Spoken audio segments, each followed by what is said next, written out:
creating content on YouTube has changed my life. It's changed my relationships. It's opened doors for me. I could not have engineered in 2014 when we dropped our first YouTube video that this was going to happen. This is Chris Do, an Emmy Award-winning designer and director who is the founder and CEO of the Futur, an online education platform with the mission of teaching 1 billion people how to make a living doing what they love. Chris has over 27 years of experience in brand design, strategy, consultancy, working with clients such as Microsoft, Sony, Nike, and Starbucks. And today on Useful Content, Chris teaches us the good way to steal content. The good way of stealing is saying, I want to honor the original creator, put their name, put their face, say that this is where I got this idea from, and I need to do one critical thing. Chris and I rank all of his social media platforms, and you'll be surprised to find out which one comes in dead last. Why is it so low on the list? It's low on the list. I'm going to get in trouble for saying this, and I'll just put it out there. Chris reveals his biggest source of content ideas. And I'll tell you what it is, and it's going to surprise a lot of people. The biggest source for my content is... And at the end of the conversation, Chris tells us the story of how he got cast on Amazon Prime's 60-Day Hustle. When I was looking into the environment, I saw this same number of people, this very red environment, not dissimilar to yours. And I was just like, my brain just completely froze. Today we are celebrating our 50th episode. Let's make useful content.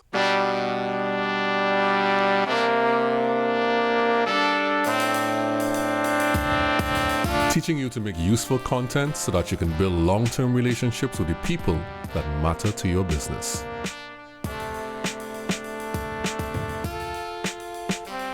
Hello and welcome to Useful Content, and today we have a brand new teacher, may I say a professor of creativity and business, Chris Do, here with us.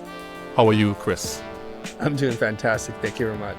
Excellent. So Chris, I want to jump right into the questions and talk about some of your content, your process, and everything surrounding that. So let me just start off with a general question. So you consume a lot of YouTube, yeah? Yes. Yeah, and I know you often speak to other creators. What is your point of view on the state of content in general? Are we in a good place or a bad place? I think we're in a great place. And what we're seeing is the algorithms continue to adjust such that if you're a new creator or if you've been creating for 10 years, you have an equal shot at reaching people. And I think that burned out a lot of creators on YouTube because they used to enjoy a lot of free traffic. But then I think what YouTube realized is it's disproportionately sending traffic to a few big creators, and the big creators keep getting bigger. So it means that although a small percentage, I think it's 10% of your audience will see your new upload, the other 90% that you need to get, you have to earn. And that makes us all honest and to make sure that we're putting out the very best content that we can. So do you see any specific victories or dangers coming around the corner? Yeah, I see the rise of multiple platforms to compete for creators, and they all want exclusive content or to have your content premiere on their platform first. And so they're all trying to figure out how to monetize now. So TikTok has a creator fund, and so they give money to creators who are doing good content, that are producing content consistently. And then I think we see Instagram not doing a great job of paying creators, but we know that YouTube is implementing a lot of different things, including educational portal. Now they have premier or premium memberships, which you can join to help support the creators. I think what they're realizing is a few years in, creators, after the initial buzz of building an audience, need to really make money to be able to do this long-term and sustainably. Yeah. And well, here's the thing. I think that even though these platforms are making all these efforts in order to pay creators, how can creators then make sure that it works for themselves apart from the platforms? What are some of the systems that they can build? Because platforms don't really pay that much. And like for me, in the Caribbean, platforms don't pay at all. Right. And so what are some of the systems that creators can build, and what have you seen that works around monetizing and making sure that their business is sustained in content? Okay, there's a couple things. I'm glad you asked that question. We know that ad rates are determined by probably the country of origin and also where your biggest audience is. And ad rates are what pays for creators to make content. So if you're in a primary market where they're fetching the highest ad dollars, then you're going to do really well. So one thing I've heard about is that there are Americans who are creating TikTok accounts who will get them to 100,000 followers, and then they will then broker them and sell them to someone overseas. So that person can take over and appreciate the kind of American origin created account. So I see that there's probably a secondary market here where there's going to be kids who are going to use probably AI to grow an account and get it up to a certain size and then auction it off. And at first I thought a little shady about this. I'm like, this is kind of weird. Yeah. But it actually serves a very real need that if you're in a second or third market that you can actually pay for this. And it's not like they're selling it to you for a ton of money, but it does require a little bit of money. So the reason why I got over this is somebody's like, hey, check yourself, man. When somebody owns a building on a primary street for a retail front, you're paying for that too. So if they're getting you access on, you play Monopoly on Boardwalk, all the blue properties, Yeah. Park Place, if they've basically built that for you, why not buy that? So that's one way that you can go around this. The other thing that you can do, I think, is you can create content that has an appeal to a much broader audience in markets where there's a lot of competition for ad dollars, and you can do that. I think the last thing that you can do is, okay, so AdSense is not going to pay you because you're in the Caribbean or something like that. You can create educational content and put it under the educational portal and just sell that. So you have a big audience, and then you can monetize by creating courses that people are happy to pay for. Or people can support you through memberships. That's another way around the AdSense block. Yeah, that's good stuff. Because I think that is continually a major challenge. Up to this morning, I was speaking with a friend of mine. She is Trinidadian, but she lives in Florida in the US. And she was like, well, if you want me to set up the YouTube channel for you, I can do that. I really want to talk about something that you said back in the day when you first started your podcast, because I listen to your podcast all the time, and there's something that you said that was very interesting in the very first episode of the Futur podcast. So you said the podcast came from all our users who said, I love the content. I just want to be able to hear you on my commute. Because to me, if you want to be successful in business, you have to give the users what they want. This is called user experience design. Give them what they want in the fewest number of steps. Is that still a major driver of your content today? Yes, it is. And I know you've listened to it because you're pretty much saying it verbatim the way that I explained the story. So you can give the customers what they want, or the way I was thinking of it at the time is meet them where they're at. So what I didn't realize is that there are a lot of people who are listening to or watching our YouTube show, but have really bad internet connection. Yeah. And this is a problem. So some kids in the Philippines don't have consistent internet connection. So they might go to a hotel or a library or something and then download episodes. But YouTube, unless you have a premium account, you can't download the episodes. So don't make it more difficult for people to consume your content. Yeah. So initially, to be totally honest with you, I was kind of reticent of making that content. I really was. I'm like, here's another thing I need to do. And I have not enough people to do what it is that we're doing anyways. Yeah. But it's one of the best decisions because now the podcast has its own audience, and we're top 20 in 50 countries, top 10, I think, in 10 or something like that. And so it's remarkable. That means that we have this incredible reach that goes way outside of YouTube. So it's kind of shocking to me when we meet people in real life and we ask them, how'd you find out about us? Oh, the podcast. I'm like, that's not even my home base, but it's turned into its own thing. So I'm delighted about that result. Yeah, it's a great thing. And I'm so glad that you are thinking about how people consume the content in other countries, because there are challenges. Yeah. You know, one thing that you have to be careful about is if you always give the clients or your customers what they want, you wind up making products that don't really excite you, that divert your resources, then dilute your energy and your focus. So you kind of have to have a balance. Like, don't block them out, but don't do everything they ask for, because they ask for all kinds of crazy stuff. And then you over-index on what they want, and you realize it was just a loud minority and not what the majority wanted. So some part of you being an entrepreneur and a visionary is to think about the things that they want that they don't yet know that they want. That's the key. That's a challenge for everybody, like the balance of what my audience consumes and what they want and what Yep. I want to make. And I know some people tend to go on one side of, I'll just make what I want. And if you like it, you like it. If you don't, you don't. Those people are like artists, I guess. But then you have to run a business as well. So you have to think about those aspects of how people consume content.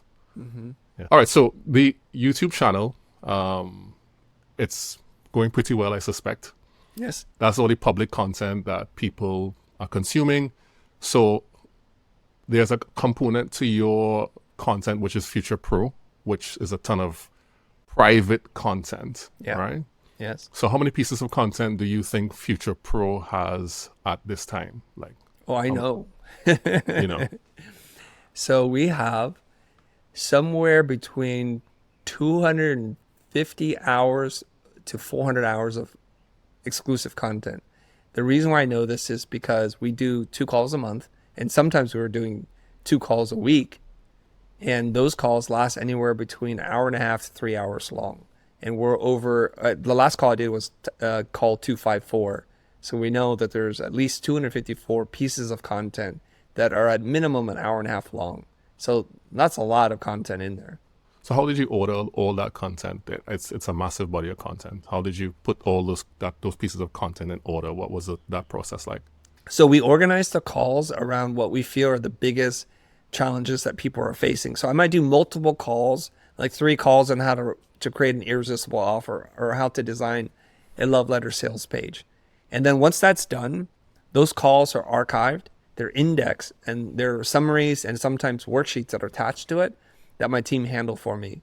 They're all searchable and indexable. And so sometimes you're sitting there thinking, how to price, and if you just type that in a search bar, which took us forever to build, then it'll show like pretty much every video that has that phrase in it. And it can only get better because with the use of AI, you might not even have to write the exact phrase, and it'll just figure out like, I think you mean these things, and we'll just show you what we think. So now you don't have to watch all hour and a half. It'll just jump to the time code in which that is being said. So you can quickly search that way. Before we had a human being doing that, and that was exhausting to do. To say, oh, it's this video and it's somewhere in the third part. Yeah. What's the most popular topic? The most popular topics center around personal branding, I think. That's And brand interesting. strategy. Yeah. I thought that might be pricing or yeah. Well, inside the pro group is a little bit different, right? So a lot of the pricing content that you see is out there. And we don't even talk about pricing that much inside the group because they're established entrepreneurs. They can just quickly ask me a question and get some answers, but there are a ton of resources already inside and outside the group. We used to have this crazy curriculum map, and it was like a lot of little boxes around different topics and how they're connected together. And each one of those boxes were linked to a specific video. So someone brand new to the group who walks in is like, 254 videos. I can't watch those. Well, you can look at the map. We also have learning paths that are designed around specific things, and then people could follow along. Just the videos that they need to watch. Do you feel like you can never really be fully compensated for all the time and creativity you put into putting together this massive body of content? That's a really good question. I don't know if I ever need to be compensated because I feel so fulfilled in doing what it is that I'm doing that I've already been compensated for that, because creating content on YouTube has changed my life. It's changed my relationships. It's opened doors for me. I mean, I don't want to name drop, but I recently had dinner with Daniel Priestley. He organized his dinner while he was here in LA. And he told me a couple of his friends were going to show up. And I'm very antisocial and introverted. So I was like, do I really want to stay for this dinner? But Daniel's my friend. And so we've always had wonderful conversations together. I'd rather just it be dinner for 2, basically him and I. Yeah. And then later on, he tells me like who's going to show up. And sure enough, I don't know if you know who Mark Manson is. He wrote The Subtle Art of Not Giving an F. It's a best-selling book. Yeah. So he was sitting there. And then there was this guy, his name is Jesse, and Jesse runs a YouTube channel around basketball, and he has 20 million subscribers. And he's just a 25-year-old kid just sitting right next to me. And there's Jackie, there was Eric, and I forget the other person's name, but they all do really cool and important things. And I was thinking, oh, all of them are going to be my guests on my podcast at one point. So this is pretty cool. Now, the reason why I tell you that story is because I could not have engineered in 2014 when we dropped our first YouTube video that this was going to happen. That now I get to meet the people whose books I've read and admired and recommend to other people. People like Marty Neumeyer, Blair Enns, David C. Baker, Ron Baker, all the Bakers basically. Yes. So I get to do that now. So my life is more fulfilled and better and richer for it. So I don't think there's this whole thing where I'm thinking I need to be compensated for that. And the reason why it's difficult for me to answer that question, because there's a different component to it, which is I believe this fundamentally, that there's no amount of money you could pay me that I'm not worth. Yeah. So it's one of these things where somebody's like, hey, we're going to pay you $300,000 to give a talk at this event. Great. I'm worth 300 grand. I'm actually worth more than that because I will bring you more value than what it is that you're paying me. Yeah. Yeah. Here's what I say about you. I say if standing on the shoulders of giants were a person, it'll be Christo. Because every single time you make a piece of content, I'm almost certain most of your content, you tend to reference or mention like those names you just called, Kier, Yes. Marty, Yes. David C. Baker. Yeah. It's and I'm always amazed at that because I'm thinking, how are you keeping track of all these things that you're learning? Do you like write down the thoughts somewhere and kind of fit it in, or is it just naturally when you learn something, it imprints and it comes out in the context? How does that work for you? I think it's the educator in me that citing sources is a very important thing. And Austin Kleon wrote about this in Steal Like an Artist. And he talks about like there's a good way of stealing and there's a bad way of stealing. Let's talk about the bad way of stealing, which is you're kind of insecure and embarrassed that you're learning from other people. So you use their content, you use their words and use their ideas, but you cite nothing and you try to cover your tracks so that no one can see that. Because your greatest fear is that people will say, oh, you're just regurgitating someone else's content. And in fact, that's what you're doing. But by hiding it, you get really shady, right? And this has happened to me a lot. So I post a lot of carousels on Instagram. And then what people do, they quite literally take the exact same words, phrases, and visuals, and then they change the design. In my opinion, they make it much uglier because I think I'm a pretty good designer. And then they buried the fact that I'm even related to this thing at all. Mm-hmm. They might mention it and bury the, inspired by, and my name. That's not inspired by. That is, I'm redesigning somebody else's thing worse. Mm-hmm. And so I'll message them like, it's not really inspired by. And if you're practicing recreating content, then practice on your own. Like you don't need to post that publicly, right? We don't post our master copies. Like if I were to try to redraw my Leonardo da Vinci drawing and trace it like pixel for pixel or stroke for stroke, I'm not putting it out there and pretending like, hey, I just did this really cool thing. By the way, I was inspired by Da Vinci. Everybody would call me out on that. Yeah, this is what people do. That's the bad way of stealing. The good way of stealing is saying, I want to honor the original creator, put their name, put their face, say that this is where I got this idea from, and I need to do one critical thing. I need to transform it somehow. Yeah. So if I hear an audio file and I design a moving piece of motion graphics with type, that's transformative. And if there's like a moving piece of type that's a motion graphics, I might act it out with a friend. That's transformative. And if you're really literally going to then just show the same thing, just reshare the freaking post. Reshare the photo of the page in the book. You don't need to like redo it. There's no point. And it's because you're insecure. And so I want to cite the people. It's a way to honor the ideas. And I readily tell people this. I barely have any original ideas myself. But pretty much all the ideas that I have are parts and pieces of things that someone else has taught me, something I've heard, something I've read, a workshop I've been in, and I've been able just to transform it just about that much. And I want to make sure that people understand that. That's good. That's good. Do you have a personal content strategy, or everything you do is just folded in with the future? Do you have some strategy personally? That's another really good question. You're asking the hard questions here. So it looks like there are two companies or two entities. There's me and there's the future. But I know you're an OG person who follows our content. So you may remember there was this time when there was this company called The School. Remember The School? Yes. And it was run with Jose, right? Yes. And Jose was really leading the content game because I didn't really know what I was doing. And I still, to this day, don't know what I'm doing. But when I started The Future, I was thinking to myself, what are we going to do? It's just me. I had one unpaid volunteer to help me. Okay? That was just the two of us. And so when I was writing content, I had to make the conscious decision of like, am I going to write in the we or the I? So if I write, we think this, we believe this, it felt disingenuous to me because there is no we, it's just me. So I don't want to pretend like I'm this big corporation, that there's this governing board or board of directors. It's just me. So I started writing in the I. And people were giving me a hard time about it. It's like, oh, it's so self-centered, isn't it? Like, shouldn't you be writing the we, the plural? I'm like, there is no we, bro.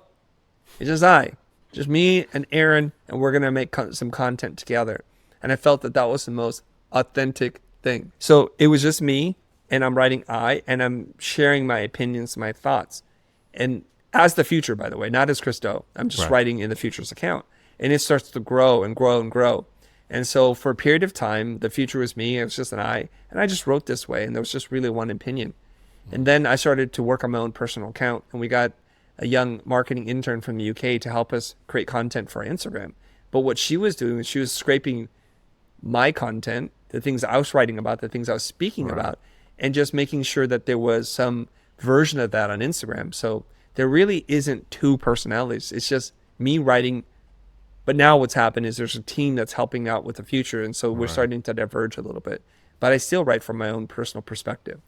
So are you going to have more, let's call them personalities on the channel solo, or is it going to be mainly you still going into the Future? It is still going to be mostly me. The reason is most of my team don't want to be on camera. Okay. And there was a period in time when we had creative directors like Matthew and Cena.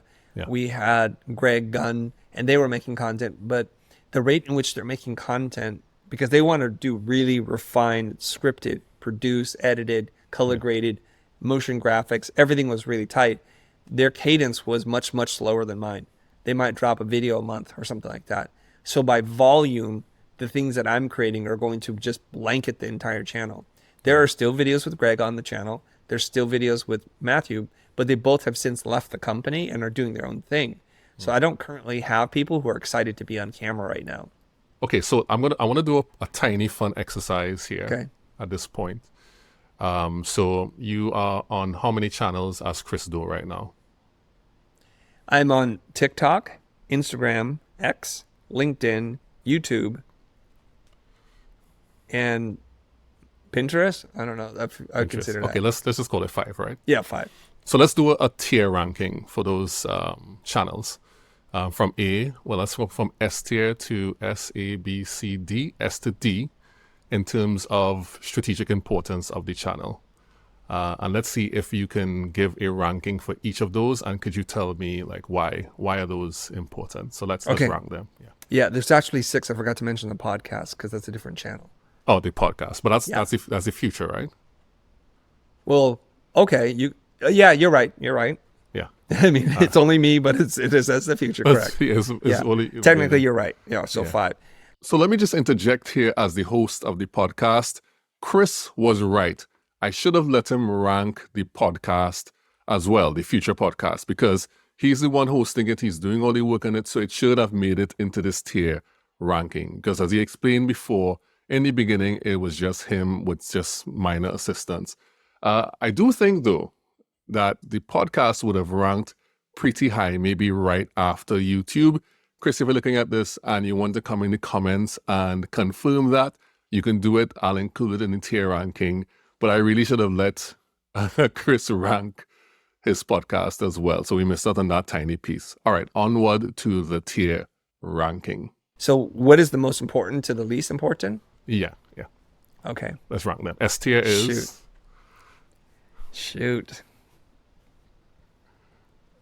Okay, I think the most important channel for us is YouTube. Okay, YouTube. That makes sense. Yes. It's where we started. I have a deep connection and love for YouTube, and it's our biggest audience to date. And number 2 would be A tier. Probably LinkedIn. LinkedIn? Yes. Interesting. Yeah. So why LinkedIn? LinkedIn allows me to create content the way that I want to create content.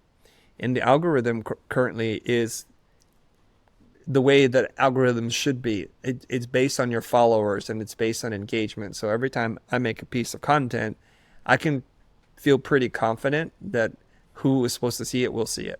And there's a business audience there that are mostly real people. There aren't as many weird fake accounts posing as real people. There are still some for sure, but you don't have to worry so much about that on LinkedIn. Right, right. As a sidebar, I know you read comments on LinkedIn. Do you read the comments on YouTube? Absolutely. And who responds to them? Me. You? I still respond to them, yes. And I try to do them. There will be moments where I'm so busy I can't look at them, but Right. I'll just go in and say, look at comments I haven't responded to, and I'll just bang them out. I'll just go through them. Oh, Now, okay. it's not always me. There's somebody else that's in there, somebody on my team who responds. Sometimes he'll switch over as himself and not as the Future, but most of the times it's just me. So 90% of the comments that you see on the Future by the Future is because I posted that.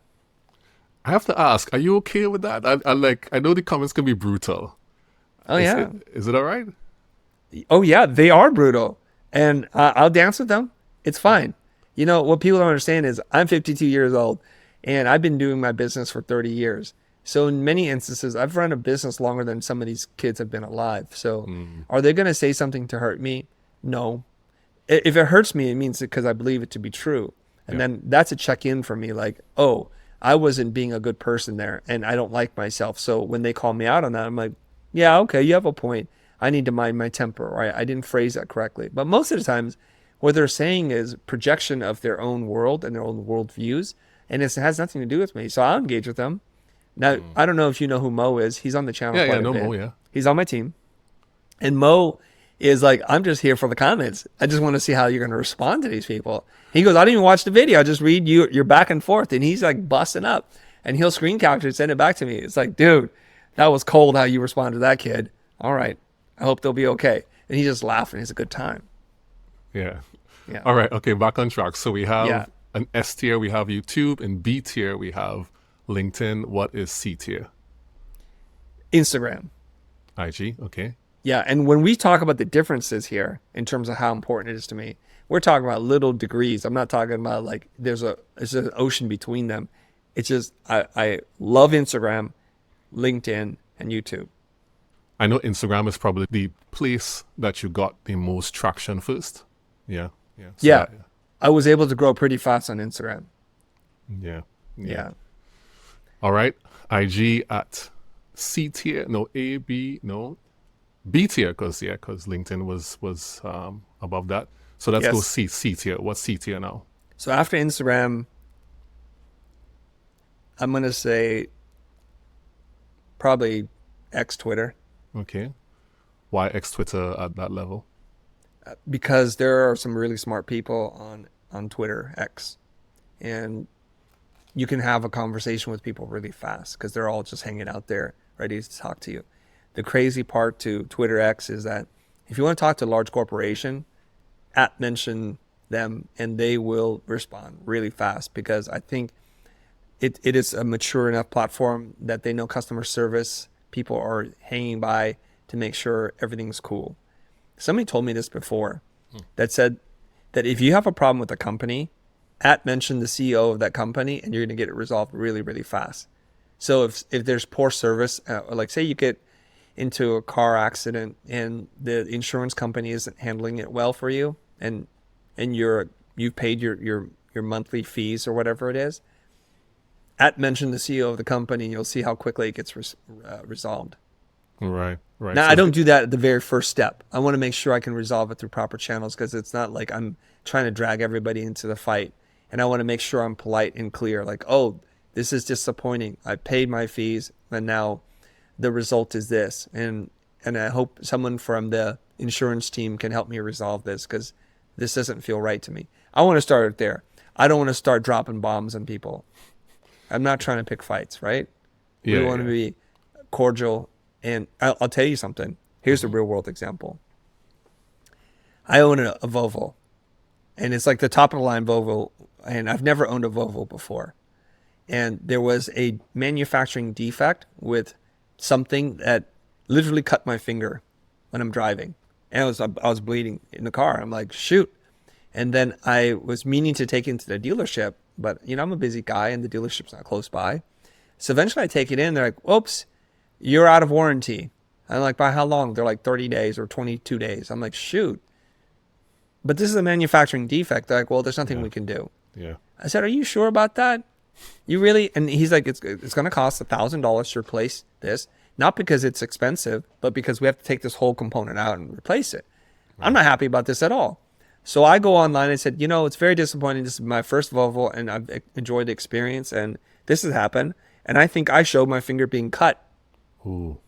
And he said, Volvo, you want to step up here? And somebody from Volvo within 24 hours contacted me and said, hey, tell us what's going on.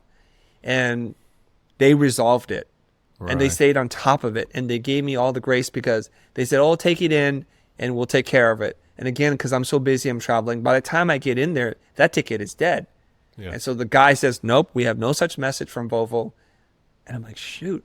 So I reach out again and they do take care of it. All right. That's a company that understands customer service and says there's a letter of the law and there's the intention behind the law. And it's like we don't want people, especially probably, they didn't say this, with your reach, because the damage that I could do as an unsatisfied customer is not good. It's not good for them. So fix the thing. It doesn't cost that much to fix. And they did the right thing. And now I'm still a fan of Volvo. Yeah. I was just about to ask that. I was just about to ask whether or not a big part of that response was because you are you. Right. And I mean, I guess that helps. It helps. It helps. Yeah, but somebody else who told me that she's an attorney and she works for healthcare companies and she's the one who approves claims, right? And she told me that if they don't approve your claim, just mention the CEO and you'll see what happens. And she's talking about regular people right now. Yeah. Because what she wants to do, even though she works for the healthcare company, is she wants to approve and reimburse everybody. Yeah. But the policies are she can't. And she goes, just give them a reason so that they just send me a note saying approve it. And she's happy to approve it. Right. Right? So you can still be a nobody and still get some help. So that's the next one. Yeah. Power of Twitter. And bringing up the rear is... Yes. TikTok, of course. Of course? How come? Well, of course, because that's the last one that's on the list, right? By deduction. Oh, right. You mean like that. But why is it so low on the list? It's low on the list. I'm going to get in trouble for saying this, and I'll just put it out there. So I think pre-pandemic, I was at Adobe Max, and I put out like how to build your social following on Instagram. And TikTok was still a relatively new platform for folks. And somebody asked me, hey, what are you doing on TikTok? I said, I don't know anything about TikTok. And they said, I'm a little nervous because TikTok is owned by a Chinese corporation. And sometimes you don't know what's happening. Like how somebody's dumb piece of content get 300,000 views on it, it boggles my mind. I just can't figure it out. Yeah. So are we always certain that every view that you get is legitimate, or are they vanity metrics, or they're robots following you to make you feel like you're doing something important? And then they're like, oh, this is not going to age well. So people in the comments are just ripping on me, but they have the vision of force or hindsight, which is, well, now you're a year later watching that video clowning on me because TikTok blows up and it's like crazy viral machine, right? But when I made that video, that's how I felt. So 3 years later, they're like, not going to age well. Yeah. And so I'm like, maybe I was wrong. And then what is Congress going to do right now, or the Senate? They're banning TikTok. All right. Because why? Because they're a Chinese-controlled company. And they are concerned about privacy and data hacking and all kinds of stuff. So it goes right back to that. Now, here's the other thing I know. And I don't have any proof of this, but there are people who are TikTok strategists who tell me TikTok's main mission was to make it the most addictive social platform on earth. Yeah. And they have all kinds of things that they do to get you become addicted. For example, when you post your 10th video, they send a disproportionate amount of traffic to you because they know it's like, that's a milestone. Oh, okay. Yeah. There's little things that they do to keep you like, oh, I'm about to forget about you. And boom, they give you something again. It's kind of like a crap dealer. I want to get off this platform and I can't. And here's the thing. Hats off to them. I think they have the smartest algorithm I've ever seen. Because I open up TikTok to like respond to somebody, And then I forget 30 minutes later who I'm trying to respond to. Because one video at the end, I'm like, oh no, I'll finish this one and I'm done. Nope, this one's freaking pretty funny too. And oh my God, I can't believe that's happening. Yeah, TikTok is like that. It's pretty addictive. And I think that, Yeah. I looked at your content on TikTok and I realized that it doesn't seem like a lot of effort is going in here. Yeah, not a lot. Yeah, yeah. I post a couple of videos. You know, the weird thing that makes me upset is that my videos that I share in TikTok that someone else reshares is doing better than my video. I'm like, come It's on, crazy. guys. Come on. It's my video. And you know what's interesting is Adam, is it Adam Mosseri from Instagram, the CEO? Yeah. He said like from now moving forward, they're going to weight the original post more than they do reposts. Yeah. So the Yeah. repost is going to direct the traffic back to the original post, and you'll get some views, but not as much as before. It's like, why did it take you guys that long? So I'm curious if TikTok will do the same. I don't know. I think Yeah, they'll do who knows? anything to get more, Yeah. whatever gets the most amount of views and traction and so on. Yeah. There's one more platform.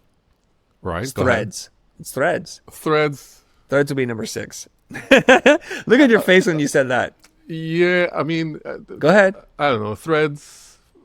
Somebody, okay, when Threads came out, there was somebody Yeah. who was the digital content strategist was coming out and was saying, get on Threads now. You know, you have to capture the early audience. And I shouldn't have said this, but I went in their comments and I said, do not deviate from your current strategy. Focus on what you're building. Do not jump on a new platform. You know, if your content is good, it'll translate. And yeah, now it's, I don't know. I don't know how often I go on there. I don't know what's happening there. I don't Yeah. know are you enjoying there? I don't know. I go there from time to time, and Threads was created as an alternative to what seems to be now very right-leaning Twitter, Yeah. right, with Elon running it. And I think it's important to have competition. And what Threads did was it gave you a huge audience automatically from your current audience, and I appreciate that. And I'll put a post on Threads, and I'll see how it does, and I'll keep playing. The one thing I've learned in the years in which I've been playing with social media is when there's a new platform, register your account, put a Yeah. little bit of effort in to claim your name more than anything Yeah. else. And in the event that you want to invest more time in there, you at least have a stake. Otherwise, you can't even get your own name. Yeah. Yeah. So get Yeah. on it and do a little bit. And if it works, it works. And if it doesn't, and if you enjoy it more. So there was this general sentiment in the early days of Threads, like this is a much more positive, inclusive, and safe space. And it just quickly devolves right back into Twitter. And that's Yeah. what it's become again. Is the internet. I mean, It's the internet. What are you going to do? I call that thing you described earlier, saving your seat Yeah. on a platform. Yeah. Yeah. That's good. Stake right, your good. So- claim. Stake your claim. All right. Yeah. So that's the good tier ranking. I like that. Hopefully that's going to be useful for people when they look at their own platforms and how they rank them. Okay, so I know some time ago I'm going to quote you again. You said that your personal brand is not your personal brand is not your business, is what you said, right? And Yes. Yeah. you used Elon Musk as an example, and you talked about when he misbehaves, it negatively impacts his companies. My thought was there ever a time when you wanted to say something publicly, but you know you couldn't because of how it might impact the future? I mean, there are some things we're always editing ourselves. But I need to be clear about that, because there are things that you might say amongst your friends or your family that are too unfiltered for public consumption. But I steer clear from politics, and there's a reason why I want to stay away from religion, politics, sex, those kinds of things, because it's not my jam. I might talk to you about it in a private location, and we can chat because maybe that's what we feel like talking about. But because I'm not studied, I'm not trying to build my brand around having an opinion on politics or religion or anything else. I want to build my brand on helping creative entrepreneurs develop their business skills. And so you can distract a lot of people because now all of a sudden you're talking about this other thing. And I think if that's what really you're passionate about, there are political junkies. They're the ones who should be talking about this, because you know how I mentioned certain authors and ideas? Yeah. Well, I know nothing about that when it comes to anything outside of the things that I'm mostly interested in. And if for the same reason, someone who's a political junkie probably doesn't want to create like a lot of business and marketing, personal branding content because that's not their jam. And if you're like a big music aficionado, well, you should create content around music and try and keep the other stuff kind of to the Thanksgiving dinner table, you know?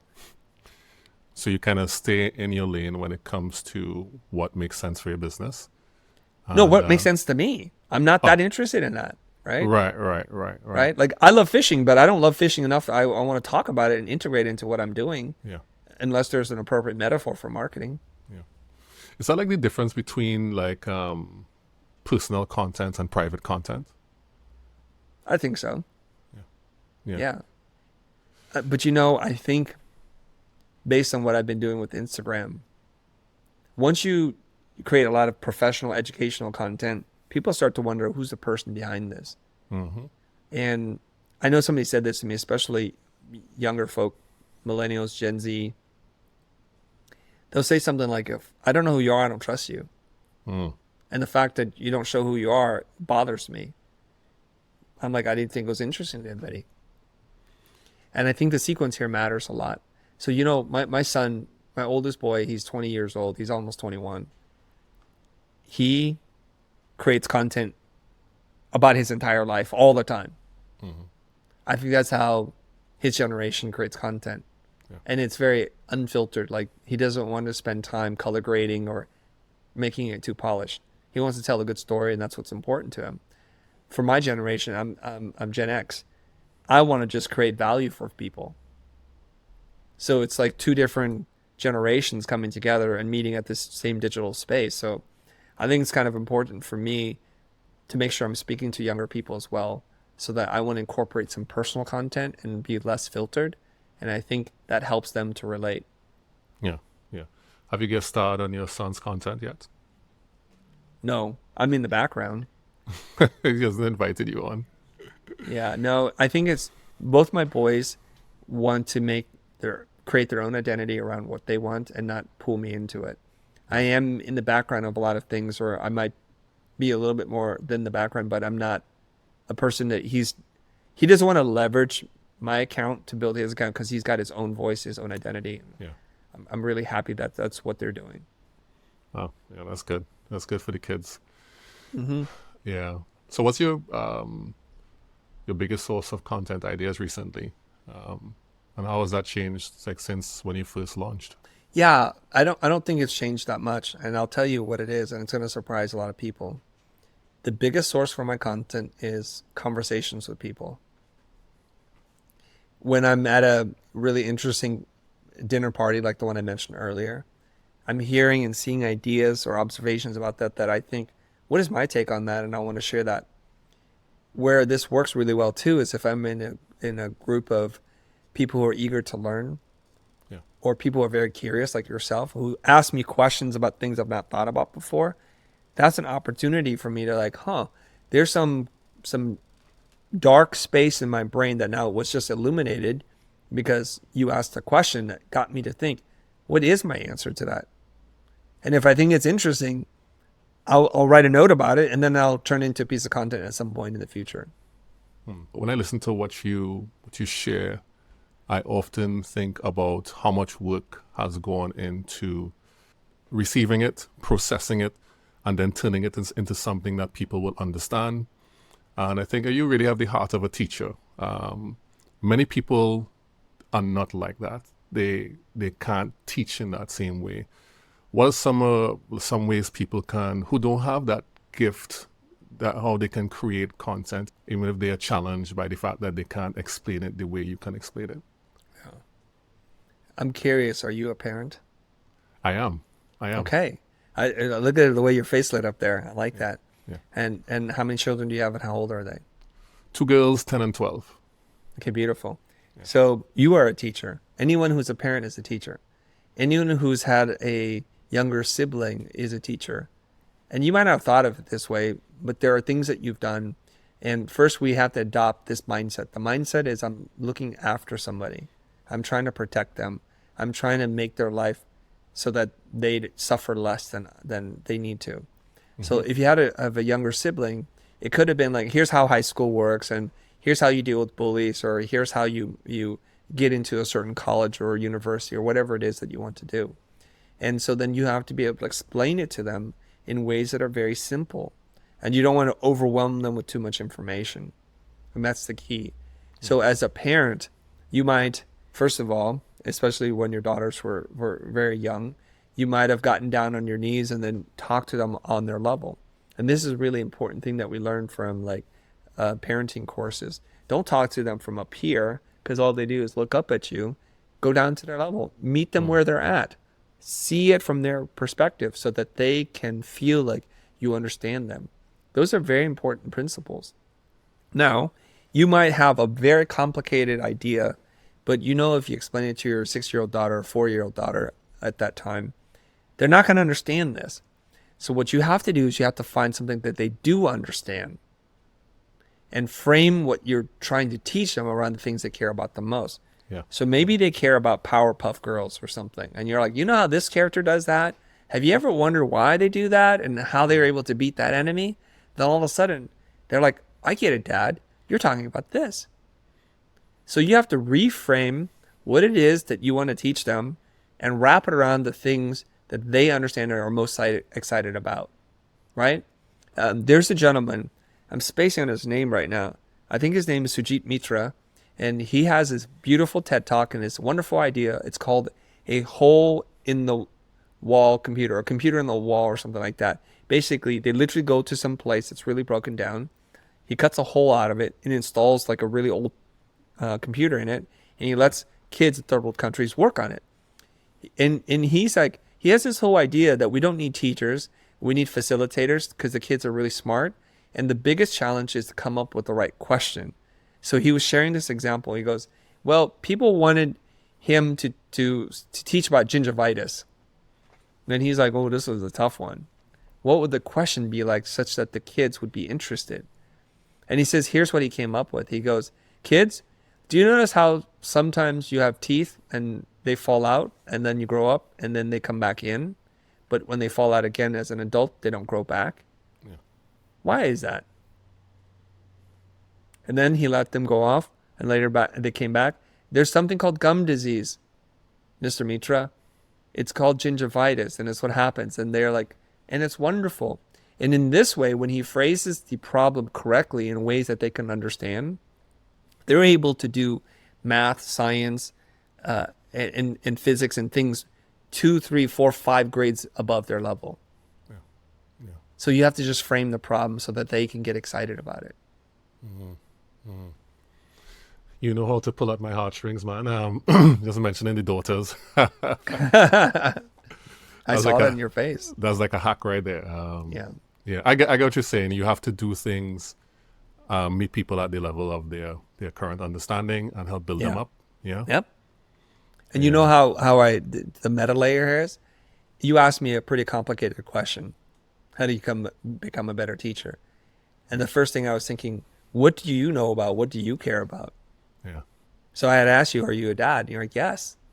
Well, that's going to be my entry point. See, so my whole conversation with you was a way that you can understand, yes, I've been a teacher all this time because I have 2 little ones I have to look after. Yeah, I see you. A little rope-a-dope there, you know. Yeah. That was like what you did to Blair Ends one time when you sold them you were talking about sales and being sold to, and all of the DMs you were getting that were terrible, and you basically sold them during the podcast. Okay, this is a technique. This is like the Aikido of conversation. Yeah, a little bit, because he wasn't expecting it from me, so his guard was very, it was low. Yeah, his guard was got caught. That's a good example. Yeah. All right, so I guess we're going to come in for a very, very nice landing here. Okay. What do I want to know? I have so many things I could ask you, but I want to just ask you probably a couple of fun things before we finish. Okay. So you are, and I have something in common. I consider myself a bit of a design snob as well. Okay. So there are things I won't wear because I don't like the logo. Recently you did the podcast about the Under Armour logo. You felt that? I did. I mean, come on, guys. Let's fix the logo. Come on. I did. I did. Are there any other logos that fall into that category that you can A think of? lot. There are too many for me to say. It would be me calling out every industry. It's easier to point out the ones that are good, and there are not that many. And what was the process for you in designing the Future logo? It was very simple. Once I explain it, you're like, wait a minute, I get it now. So there's a handful of typefaces that I love, like I really love. Helvetica. I And know right now that. I'm using Champion Gothic, or otherwise known as Knockout. And I use Futura, or I used to use Futura a lot. Futura is this really beautiful, powerful, bold, geometric typeface. And it's used a lot in the advertising industry. So when we were making content as the school, our default typeface was Futura. Okay. And we would use that for everything, for thumbnails, for our keynote, everything, because it's such a beautiful, useful typeface. And then when Jose and I split up and I started a new company, I was like, what do I call my new company? And I couldn't figure it out. And I have a book somewhere. See what's happening here? Okay. Oh, Yes. So we're sitting there. I'm like, I have a whole book full of names. And everywhere we would drive, I would just yell out, there's a street name. I'm like, Carlisle. My wife's like, what? Ford. No. And just like, I'm just trying to come up with a name. Junction, crossing. And she goes, no, these are terrible. I'm like, yeah, they are. Jose and I kind of have a little bit of a high emotion, not falling out, but we're both not feeling great about the separation. And we're having this kind of proxy war because it's a community that's shown up for both Jose and me.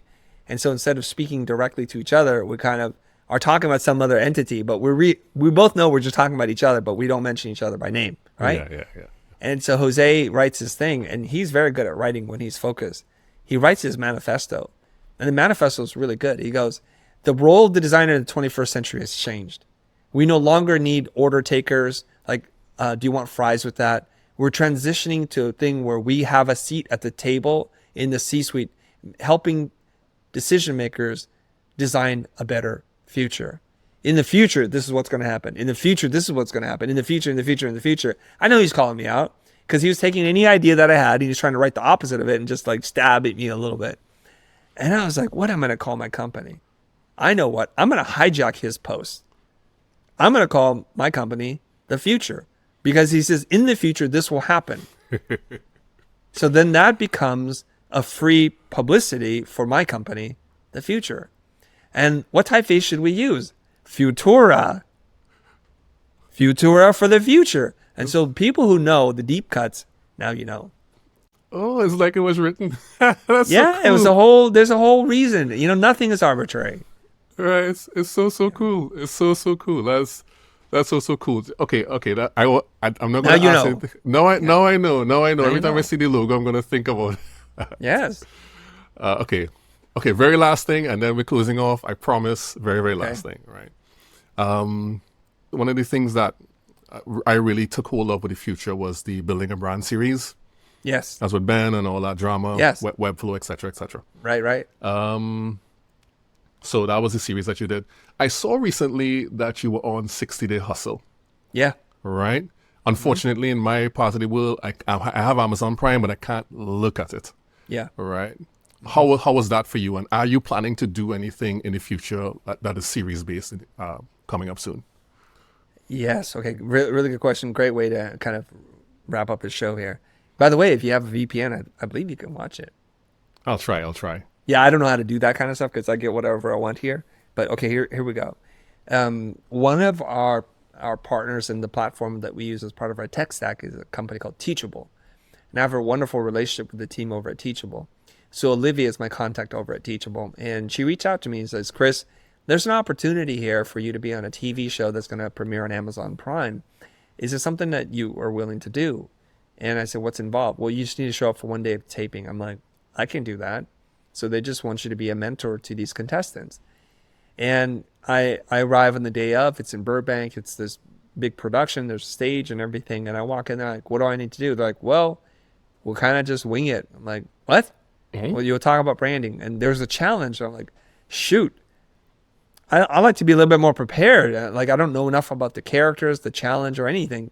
And sure enough, they're like, in 3, 2, 1, come and welcome my friend Chris. And I'm coming there. I'm like, what the fudge? And the lights are on me, and they're all the contestants. I'm like, shoot. And they're like, okay, this is what we're doing, Chris. What are your ideas? I don't know if you've ever done that. Have you ever parachuted into a total foreign environment and just was expected to start talking with a bunch of cameras on you? And so here's the weird thing. This is what people don't know. I started talking, and all of a sudden, like, I was having deja vu. The strongest feeling of deja vu I've ever had. When I was looking into the environment, I saw the same number of people, this very red environment, not dissimilar to yours. And I was just like, my brain just completely froze. Not so much about the pressure. I just could not think anymore. And I was just stuck there for like what seemed like an eternity, probably like 5 seconds. I'm like, I don't know what I'm saying, guys. Hold on a second. And luckily, there was enough time to recover, and we figured it out, and then we finished the taping. 10 minutes is going to fly by like that. So if you don't capture people in the first 15 seconds, they're going to be gone. When we're looking at our retention graph, you'll see that it takes a nosedive right away. So we need to hold it. And the easiest way I know how to do that is to find two words that don't belong together, one built on vulnerability, and then pair those two things up. I try to use this thing called loud introvert, pairing two things together. So when I introduce myself on stage, I say to people I'm super socially awkward, but I want to make content so good I don't have to develop social skills. I'm a loud introvert. So you see like everybody in the room who can relate to that, all of a sudden I can say, well, I don't know much about this guy yet, but now I'm interested in spending more time to figure out this person. And then later on they told me I was really good and impactful. And I'm at the finale. And then I see this thing air on TV. My part, after taping for an hour and a half, was 3 minutes long. Wow. Then what's real interesting is I couldn't watch it because I was like, my kids are there with me. I'm like, oh, this is going to be a rough one. I'm like shaking. I'm like, oh, what am I going to say? Because it's the first time that in a long time that I made a piece of content that I have no control over the edit. Yeah. No control. So you know how reality TV is. They can cut it any which way. Yeah. Are they going to edit around the part where my brain is freezing? Or so I watch it, and it's cut out of sequence. It's very interesting to see like what you said, but how it's presented. So they're trying to tie certain ideas together to hit a 3-minute window. The good thing that came out of that was I met the producers, Chris and Michelle, from the production company, and they're like, "Do you want to do stuff together?" I'm like, "Yeah." So my mind has been and continues to be on serial content that is at the highest level of production that allows the audience, the community, to step into a real design practice. I have a couple different ideas, but I have so many things going on. It's like I don't know when that's going to see light of day because it requires a lot of energy, money, and resource to make it happen. So in fact, after today's call, in a little bit at 1 o'clock, I'm going to be going to do a pickup part or some other additional promotion for the 60-day hustle. So I'm going to go to Burbank later today. Oh, that's great. Yeah. That's great. That's a great way to kind of just tie everything. Yeah. You have like up to the second information here. Excellent. That's good. But I wish you all the best with that. I mean, I know it's good to hear that you still get stressed out over things like that. I mean, it's because I see you and you're so very ice cold all the time and delivering these classes. So, humans are humans. Yeah. And that's good stuff. All right, Chris, thank you so much for joining us here on the Useful Content Podcast. If people want to find you online, where should they go? The easiest thing to do is just find me at the Chris Do, and Do spelled D-O, on the social platforms that we mentioned on today's show: YouTube, LinkedIn, Instagram, Twitter, TikTok, and Threads. Yeah. I was thinking of doing a t-shirt that says "Do it like Do." But I didn't think it would translate. People would say "do it like do," so they would have to know the context, Yeah. Thank you, students, for joining us today on the Useful Content Podcast, Useful Content Classroom. Dismissed. Wonderful. Let me hit stop. And we're clear. Yeah, normally we have an after show talk, but we've gone for a long time, so let's wrap it on up like a gift. The Useful Content Podcast is brought to you and produced by Relate Studios. You can see the work we do at our website, relatestudios.com. If you like what you've heard on the podcast today, please follow, leave a rating, and come back next week for another great episode. And if you want to get more useful content in between that, You can follow me, Juma Bannister, on LinkedIn. See you soon in the Useful Content Classroom.